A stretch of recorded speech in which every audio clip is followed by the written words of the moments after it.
على سيدنا شفيعنا حبيبنا نبينا مولانا مولانا محمد بارك وسلم صلى الله عليه صلاة وسلام عليك يا رسول الله صلی اللہ تعالی علیہ وسلم۔ عزیزان محترم، دیکھتے دیکھتے تیزی کے ساتھ رمضان شریف کے ایام گزرتے ہوئے جا رہے ہیں، اور ایام کے ساتھ ساتھ ہمارے جو خاص کر رمضان کے مصلیان اکرام ہیں وہ بھی جلدی جلدی باہر نکلنے کی کوشش میں لگے رہتے ہیں، لیکن اس بات کو یاد رکھیں کہ رمضان کے علاوہ بھی ہمارے اوپر نماز فرض ہے۔ صرف رمضان ہی میں نہیں، رمضان کے علاوہ بھی نماز فرض ہے، اور تا دم عمر جب تک اللہ تعالیٰ رکھے بندے پر نماز فرض ہے۔ رمضان تو سال میں ایک مرتبہ روزوں کے ساتھ آتا ہے جو مسلمانوں پر فرض ہے، اسی طریقے سے نماز ہر مسلمان عاقل بالغ مرد عورت پر فرض ہے، تو لہٰذا اس کی پابندی کریں، اور جتنا ہو سکے جیسے ایام گزرتے جا رہے ہیں ان لمحات میں کثرت کے ساتھ نیک اعمال کرنے کی کوشش کریں، کیونکہ آپ نے اس سے قبل بھی سماعت فرمایا کہ رمضان میں ایک نیکی کا بدلہ کتنا ہے، اور ایک مرتبہ سبحان اللہ جو بندہ کہتا ہے وہ ایسا ہے کہ گویا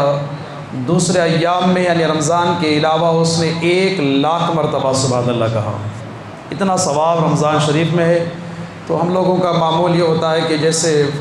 نماز عبادات ذکر و اذکار کے معاملے میں ہم چاہتے ہیں کہ جلدی فارغ ہو جائے، جلدی ختم ہو جائے، جلدی سے اٹھ کر ہم نکل جائیں، یہ ہمارے ذہن بنا ہوا رہتا ہے۔ خدا را اپنے اعمال میں زیادہ سے زیادہ نیکیاں جوڑنے کی کوشش کریں۔ اللہ تعالیٰ ہم تمام کو عمل کی توفیق عطا فرمائے۔ عزیزان محترم، جیسے ہم زکوٰۃ کے مسائل بھی سماعت کرتے آئے، زکوٰۃ کے فضائل بھی سماعت کرتے ہوئے آئے، اسی طریقے سے صدقات بھی ہیں۔ اللہ رب العزت کے حبیب سرور کائنات صلی اللہ تعالی علیہ وسلم ارشاد فرماتے ہیں،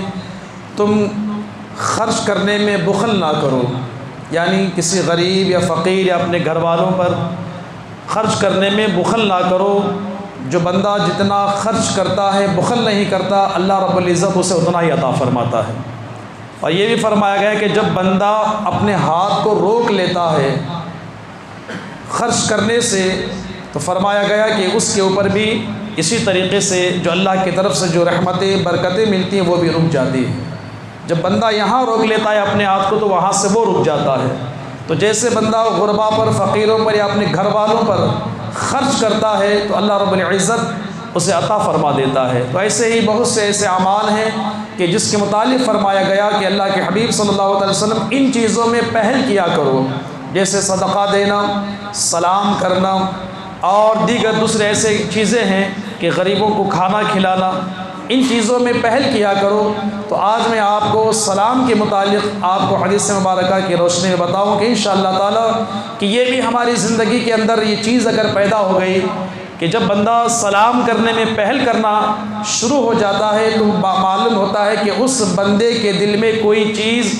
آگے والے کے متعلق برائی نہیں ہے۔ سلام کا اصل مقصد یہ ہوتا ہے کہ جب ہم کسی کو سلام کرتے ہیں تو آگے والے کو یہ معلوم ہونا چاہیے کہ اس کے دل میں میرے لیے برائی نہیں ہے۔ کیوں؟ اس لیے کہ جب اس نے میرے لیے سلامتی چاہی تو اس کے دل میں برائی ہو ہی نہیں سکتی۔ تو لہٰذا اللہ کے حبیب سرور کائنات صلی اللہ تعالی علیہ وآلہ وسلم فرماتے ہیں کہ سلام میں پہل کیا کرو۔ جب آپس میں تم ملاقات کرو تو سلام میں پہل کرتا ہے۔ اس کے متعلق میرے پیارے آقا صلی اللہ تعالی علیہ وسلم ارشاد فرماتے ہیں کہ سرکار دو عالم صلی اللہ علیہ وسلم کی یہ مبارک سنت ہے کہ آپ صلی اللہ علیہ وسلم سب سے پہلے سلام میں پہل فرماتے تھے۔ یہ نہیں دیکھتے کہ کون ہے، یہاں تک کہ حضرت مولائے کائنات حضرت علی رضی اللہ تعالیٰ عنہ فرماتے ہیں کہ میں نے پوری زندگی میں کوشش کی کہ میں سرکار دو عالم صلی اللہ تعالیٰ علیہ وسلم کو پہلے سلام کروں، لیکن جیسے بھی میں کوشش کرتا کیا دیکھتا کہ سرکار مجھے پہلے سلام کر دیتے۔ اللہ اکبر، یہ سلام کرنے کا معاملہ ہے۔ اور یہاں تک کہ حضرت سیدنا صدیق اکبر رضی اللہ تعالیٰ عنہ فرماتے ہیں کہ میں اپنی زندگی میں سرکار صلی اللہ تعالیٰ علیہ وسلم کو سلام کرنے یعنی سلام میں پہل کرنے کا جب سے میں نے سنا میں نے بہت کوشش کی، یہاں تک کہ فرماتے ہیں کہ ایک دفعہ میں مسجد کے صحن میں چھپ کر کھڑا ہو گیا کہ جیسے ہی سرکار اپنے حجرے سے باہر آئے تو سب سے پہلے میں سلام کروں۔ صحابہ کا انداز دیکھیں کس طریقے کا تھا۔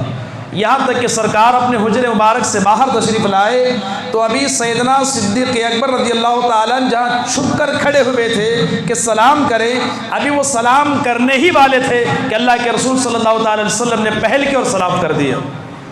تو حضرت سیدنا صدیق اکبر رضی اللہ تعالیٰ عنہ فرمانے لگے سرکار کبھی ہمیں بھی موقع دے دیں کہ ہم بھی آپ کو سلام کر لیا کریں۔ تو میرے پیارے آقا صلی اللہ تعالیٰ علیہ وسلم فرماتے ہیں کہ اے میرے صحابہ، میں اس لیے سب سے پہلے سلام کرتا ہوں کہ بہترین شخص وہ ہے جو سب سے پہلے سلام میں پہل کرے، اور سلام کرنے والا سب سے پہلے وہ ایسا ہے کہ اس نے انبیاء کرام کی سنت پر عمل کیا۔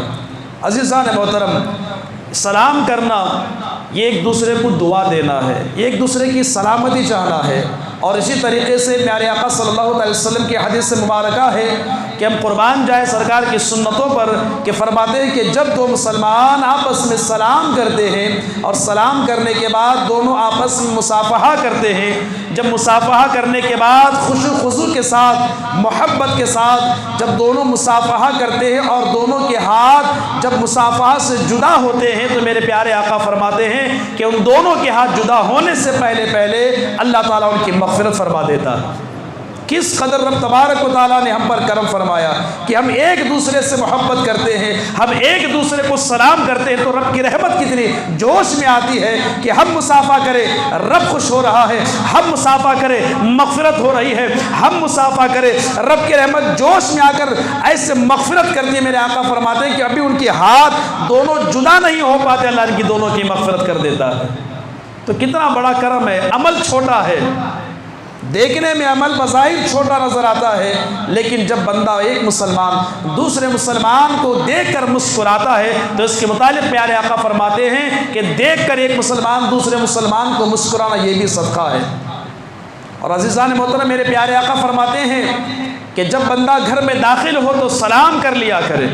آج ہمارے گھروں کا ماحول یہ ہوتا ہے، ہائے بائے کے قصے ہمارے ہوتے ہیں، ہم جیسے اندر جاتے ہیں تو ہائے ہاتھ ہلا دیتے ہیں، باہر نکلے تو بائے ہاتھ ہلا دیتے ہیں۔ یاد رکھے، نہ ہائے سے تمہیں ثواب ہے نہ بائے سے تمہیں ثواب ہے، اگر ثواب ہے تو سلام سے ثواب ہے، کیونکہ میرے پیارے آقا فرماتے ہیں کہ جب بندہ گھر میں داخل ہونے کے وقت سلام کر لیتا ہے اللہ رب العزت اس گھر میں بے شمار برکتیں عطا فرما دیتا ہے۔ اب بتاؤ سلام میں برکت ہے یا ہائے بائے میں برکت ہے؟ تو ہم اس بات کو غور کریں۔ میرے پیارے آقا صلی اللہ علیہ وسلم فرماتے ہیں کہ جب بندہ گھر میں داخل ہوتے وقت سلام کر کے اندر داخل ہوتا ہے، اللہ اکبر، ایک تو اس کے گھر میں برکتیں ہوتی ہے، سلام پہل کرنے والے کے لیے اسے ثواب ہے، اور میرے آقا فرماتے ہیں کہ جو سلام میں پہل کرتا ہے اللہ رب العزت اسے 90 نیکی عطا فرماتا ہے، اور جواب دینے والے کو 10 نیکیاں عطا فرماتا ہے، کیونکہ اس نے سلام میں پہل کیا تو ثواب زیادہ ہے۔ اور پھر ملا علی قاری رحمۃ اللہ تعالی علیہ فرماتے ہیں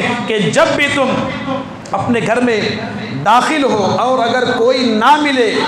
تو پھر بھی تم سلام کرنا، اس لیے کہ فرماتے ہیں کہ مومن کے گھر میں اللہ کے حبیب صلی اللہ تعالی علیہ وسلم کی روح مبارک تشریف لاتی، مومن کے گھر میں، اسی لیے فرماتے ہیں کہ سنا ہے آپ ہر گھر میں تشریف لاتے ہیں، میرے گھر میں بھی ہو جائے چراغاں یا رسول اللہ۔ عزیزان محترم، حضرت ملا علی قاری رحمۃ اللہ تعالی علیہ فرماتے ہیں کہ جب تم گھر میں جاؤ اور کسی کو نہ پاؤ تو یوں کہو السلام علیکم ایھا النبی۔ اللہ اکبر، کتنی پیاری بات ہے۔ اور یہ بھی یاد رکھیں کہ جب دو مسلمان، شوہر بیوی یا بیوی یا شوہر یا ایک دوست یا دوسرا دوست یا خاندان اگر کوئی آپس میں بات کرنا چھوڑ دیتے ہیں تو فرمایا گیا کہ 3 دن سے زیادہ ایک دوسرے سے دوری اختیار نہ کرو، اس لیے کہ ایک دوسرے سے زیادہ 3 دن سے زائد اگر کوئی دوری اختیار کرتا ہے، یعنی آپس میں بات چیت بند کر دیتا ہے، چاہے بیوی ہو یا شوہر سے بیوی ہو یا دوست سے ہو یا رشتہ داروں سے ہو، تو ایسا کرنا ناجائز و حرام ہے۔ یعنی دوستی، آج بہت سے لوگ تھوڑی سی بات پر اپنی تعلقات منقطع کر دیتے ہیں، تھوڑی سی بات پر وہ اس کا چہرہ نہیں دیکھ پاتا، یہ اس کا چہرہ نہیں دیکھ پاتا۔ خاندانوں کے مسئلے بھی ایسے ہوتے ہیں کہ ہلکی سی کوئی بات کہہ دیتا ہے تو یہ کہتا ہے کہ میرے سامنے اس نے ایسا جملے کہے، نہ جانے کوئی نہ کوئی بہانہ بنا کر ہم دوری اختیار کرتے ہیں۔ لیکن یاد رکھیں، اس طریقے کا عمل ہرگز سرکار دو عالم صلی اللہ علیہ وسلم نے پسند نہیں فرمایا، اور وہ مسلمان جو 3 دن سے زائد اپنے مسلمان بھائی سے قطع تعلق رکھتا ہے یعنی کلام نہیں کرتا، ایسا کرنا ناجائز و حرام ہے۔ ہاں اگر یہ بھی مسئلہ بتایا گیا کہ اگر وہ شخص اللہ اور اس کے رسول کی نافرمانی کر رہا ہے اور اگر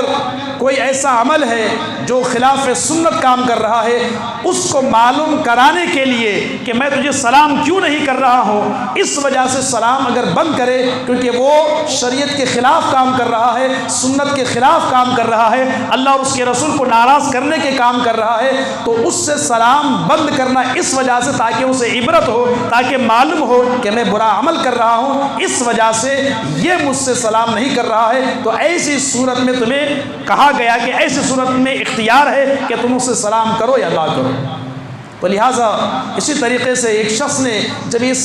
حضرت ملا علی قاری رحمۃ اللہ تعالی علیہ کے اس جملے کو سنا کہ سرکار ہر مومن کے گھر تشریف لاتے ہیں، تو آج اس طریقے کے ماحول ہو گیا کہ یہ کیسے ممکن ہے کہ سرکار ہر گھر میں تشریف لائے۔ لیکن میرے پیارے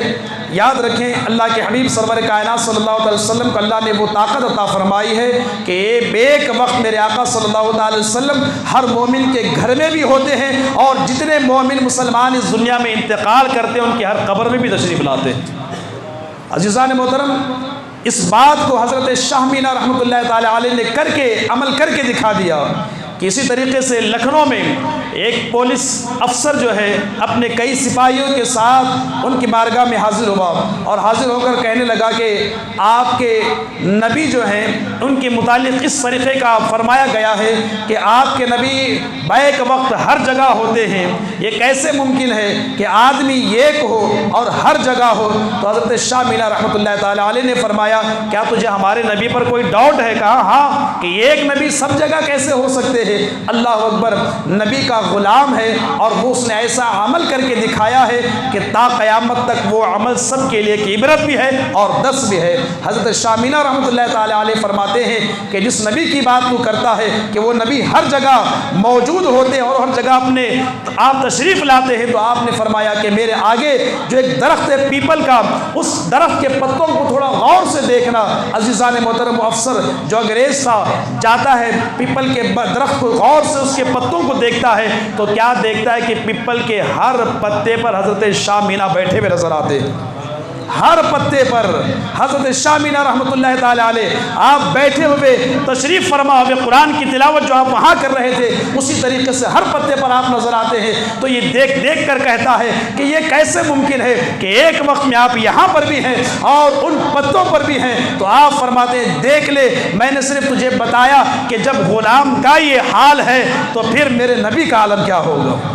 جب ایک محتاج کا یہ عالم ہے تو پھر آقا کا عالم کیا ہوگا۔ تو لہٰذا عزیزان محترم، بے شک ہمارا عقیدہ ہے اور علماء نے اور مفسران اکرام نے، اللہ کے ولیوں نے ہمیں درس دیا ہے کہ پیارے آقا صلی اللہ علیہ وسلم سلام کو پسند فرماتے ہیں اور ہر مومن کے گھر میں بھی تشریف لاتے ہیں، اور جہاں بھی اللہ اور اس کے رسول کی ذکر کی محفل ہوتی ہے سرکار دو عالم صلی اللہ تعالی علیہ وسلم اس محفل کو بھی اپنے نظر کرم سے نوازتے ہیں۔ اگر وہ نوازتے ہیں تو سمجھ لیں کہ جتنے یہاں پر بیٹھے ہیں ان کی نظر رحمت ہم پر پڑ گئی تو ہماری دنیا اور آخرت دونوں کامیاب ہو گئی۔